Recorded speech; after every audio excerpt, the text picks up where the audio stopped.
بلال بھائی، بنیادی طور پہ اللہ رب العزت نے کچھ طریقے بھی بتلائے ہیں امت کو رسول اللہ صلی اللہ علیہ وسلم کے ذریعے کہ جس سے اللہ سے بات منوانی ہے. ٹھیک. رسول اللہ صلی اللہ علیہ وسلم نے وہ بھی ہمیں رہنمائی کی ہے. اس میں سے ایک اسم اعظم کا وظیفہ ہے.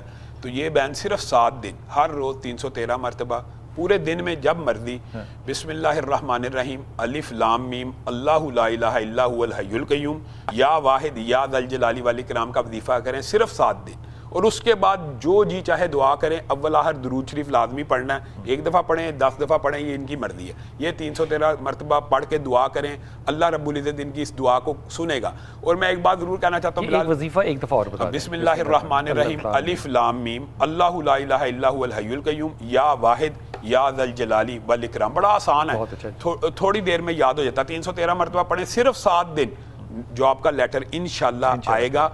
اور مجھے ایک بات بتائیں، صحابہ تو جوتے کا تسمہ بھی اللہ سے مانگا کرتے تھے. اور ایک حدیث میں آپ کے سامنے صرف رکھنا چاہتا ہوں، ہم اللہ سے مایوس ہو جاتے ہیں، یہ بندش، یہ جادو، یہ رسول اللہ صلی اللہ علیہ وسلم نے فرمایا ایک آدمی اٹھے، آدم کا ایک بیٹا، اللہ سے مانگے کیا؟